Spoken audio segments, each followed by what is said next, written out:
उड़ीसा के सोनगढ़ गांव में कई घर मुर्गा पालन करते हैं और अक्सर एक दूसरे का हालचाल पूछने के साथ साथ अपनी मुर्गा मुर्गी का भी हालचाल पूछते हैं। नमस्ते मंगला, कैसी हो? इतनी उदास क्यों दिख रही हो? हाँ सुप्रिया दीदी, क्या करूँ, मैं बहुत परेशान हूँ। रोज एक ना एक हमारी मुर्गी मर जाती है। समझ नहीं आ रहा है कि यह क्या हो रहा है। अच्छा, मेरे गांव में भी आस पड़ोस के लोग यही बात कर रहे थे। उनके साथ भी इसी तरह की समस्या चल रही है। अच्छा दीदी, क्या दूसरे लोगों के साथ भी ऐसा ही हो रहा है? हाँ मंगला, हमें जल्द ही किसी पशु चिकित्सक से सलाह लेनी चाहिए। मुझे तो ऐसा लग रहा है कि गांव की मुर्गियों में कोई बीमारी फैल रही है, जिससे वह बीमार हो जाती है और फिर मर जाती है। हाँ दीदी, यह बिल्कुल ठीक रहेगा। मैं एक पशु चिकित्सक को जानती हूँ, उसे जल्द से जल्द गांव में बुलाती हूँ।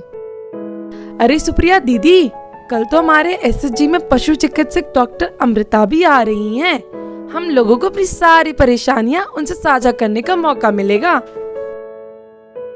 चलो, कल हम सब लोग एसएसजी मीटिंग में मिलते हैं। अगले दिन एसएसजी की मीटिंग में सभी महिलाएं पशु चिकित्सक डॉक्टर अमृता से मिलती हैं। नमस्ते बहनों, आज हमारे बीच बरीपदा से अमृता दी आई है, जो कि एक पशु चिकित्सक है। अमृता दी मुर्गी पालन से संबंधित सभी समस्याओं के बारे में चर्चा करेंगी। नमस्ते बहनों, मेरा नाम अमृता रानी है। मैं जानवरों की डॉक्टर हूँ और खास तौर पर मुर्गी पालन पर काम करती हूँ। नमस्ते नम्रता दीदी, हमारे गांव में पिछले कुछ महीनों से बहुत मुर्गियां मर रही हैं। जी दीदी, हमारे घर भी पिछले 3 हफ्तों में 5 मुर्गियां मर चुकी हैं। इससे हम लोगों को बहुत नुकसान हो रहा है और हमें समझ ही नहीं आ रहा कि ऐसा क्यों हो रहा है। अमृता दी, हमें किसी ने बताया कि मुर्गियों को कोई बीमारी लग गई है, जिससे वह मर जाती है। पर दीदी, यह बीमारी कैसे होती है जिससे अचानक इतनी अधिक मात्रा में मुर्गियां मर रही हैं? देखिए बहनों, पशु पक्षियों को कई कारणों से बीमारियां हो सकती हैं, जैसे कि हवा के माध्यम से, एक मुर्गी से दूसरी मुर्गी में, किसी बीमार मुर्गी के संपर्क में आने पर, और इसके अलावा मुर्गियों के खुले में घूमने पर बाहर से आए हुए पक्षियों से भी बीमारी लग सकती है और फिर एक दूसरे से ये बीमारी आगे भी फैल सकती है। इसीलिए बीमारियों को रोकने के लिए हमें मुर्गियों की जैव सुरक्षा का ध्यान रखना चाहिए। ऐसे ही हम अपनी और पूरे गांव की मुर्गियों को बचा सकते हैं। दीदी, यह जैव सुरक्षा क्या होता है?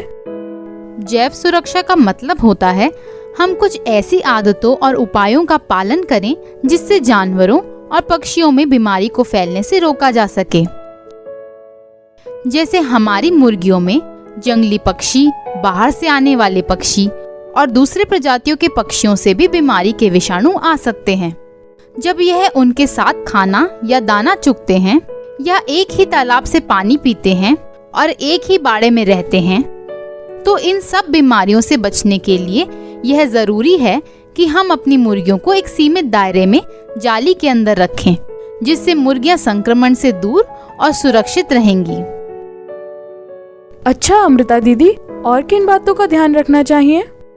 ध्यान रखें कि घर के बाहर पहनने के लिए और मुर्गी के बाड़े में जाने के लिए अलग अलग चप्पलों का इस्तेमाल करें। हमें अपनी मुर्गी बाड़े के बाहर पैर साफ करने के लिए एक चूने का बोरा रखना चाहिए और हमेशा अंदर जाते और बाहर आते समय चूने पर जूते चप्पल को जरूर पोंछें। हाथ धोने के लिए साबुन और पानी भी रखना चाहिए। सबसे जरूरी बात, मुर्गी बाड़ा कोई घूमने या बच्चों के खेलने की जगह नहीं है। हमें अपने बाड़े में बाहर के किसी व्यक्ति को जाने नहीं देना चाहिए। बच्चों को घूमने नहीं दें और खुद भी किसी के घर जाएं तो उनके मुर्गी बाड़े में नहीं जाएं। और इसका भी ध्यान रखें कि बची हुई मुर्गियों को सस्ते दामों में ही बाजार में बेच दें, उन्हें वापस घर ना ले जाएं। इससे अगर बाजार में कोई संक्रमण मुर्गी में हुआ हो तो वह घर में नहीं आ पाएगा।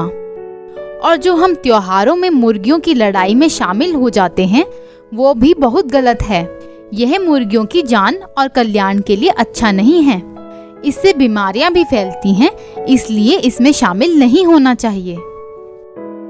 अच्छा दीदी, हमें तो ये सब पता ही नहीं था। हम इन बातों का जरूर ध्यान रखेंगे। दीदी, लेकिन मुर्गियां अगर बीमार पड़ जाए तो हमें क्या करना चाहिए? नंदिता, अगर मुर्गी बीमार हो जाए तो तुरंत उसको बाकी मुर्गियों से अलग कर देना चाहिए और किसी पशु चिकित्सक को बुलाना चाहिए। यह भी ध्यान दें कि अगर कोई मुर्गी बीमार है तो उसे सारी मुर्गियों से अलग करके उसको अलग बाड़े में रखें, जिससे वो बाहर की मुर्गियों के संपर्क में भी ना आए। इससे आप पूरे गांव को बचा सकते हैं। और मुर्गियां खरीदते समय ये देखना जरूरी है कि कहीं मुर्गी की आंख, पैर, नाक में कोई इन्फेक्शन तो नहीं है या कहीं चोट तो नहीं लगी और मुर्गी कमजोर या बीमार तो नहीं लग रही। इन सब की जांच करना इसीलिए जरूरी है क्योंकि बहुत बार ऐसी मुर्गियां कम दाम में मिलने के कारण हम खरीद लेते हैं और फिर घर आकर यह हमारी दूसरी मुर्गियों को संक्रमित कर देती हैं। दीदी, क्या मुर्गियों के लिए भी टीकाकरण होता है? हाँ नंदिता, बहुत जरूरी सवाल पूछा तुमने। मुर्गियों में रानीखेत, फाउल पॉक्स और अन्य बीमारियां हो सकती हैं। इनसे बचने के लिए अपनी मुर्गियों को समय पर टीका लगवाना जरूरी होता है। मुर्गियों को कीड़े की दवा देना बहुत जरूरी होता है। दीदी, बहुत से लोग तो हमारे यहाँ मरी हुई मुर्गियों को कूड़े में फेंक देते हैं। हाँ दीदी, कुछ लोग तो कुत्तों को भी डाल देते हैं खाने के लिए, लेकिन क्या यह सही तरीका है? अमृता दीदी, मेरे पति को शहर में किसी ने बताया था कि अगर मुर्गी मर जाए तो उसको जमीन में दबा देना चाहिए या जला देना चाहिए। पिछले महीने हमारी 2 मुर्गियां मर गईं, तो मेरे पति ने उनको जमीन में दबा दिया। शाबाश, आपके पति ने बिल्कुल ठीक किया। मरी हुई मुर्गियों को कूड़े में फेंकना या कुत्तों को खाने के लिए डालना सही नहीं है। बीमार मुर्गियों के शव से भी संक्रमण हो सकता है, इसीलिए उनको आग में जला दो या जमीन में दबा दो। ठीक तरह से निपटना ही सही है। इसके 2 तरीके हैं। पहला, जैसे हमारी इन बहन ने बताया, आप मरी हुई मुर्गियों को जमीन में दबा सकते हैं। और दूसरा तरीका है कि आप उन्हें आग में चिता की तरह जला दें। दोनों ही तरीकों से बीमारी को एक मुर्गी से दूसरी मुर्गी तक फैलने से रोका जा सकता है। बहनों, आपको अमृता दी की बातें कैसी लगी? अमृता दीदी की बातों से बहुत हिम्मत आई और अब हमें समझ आ गया कि हम अपनी मुर्गियों को बीमारी से कैसे बचा सकते हैं। बहनों, क्या अब आप लोग बता सकते हैं कि मुर्गियां सेहतमंद होंगी तो आपको इससे क्या क्या फायदे होंगे?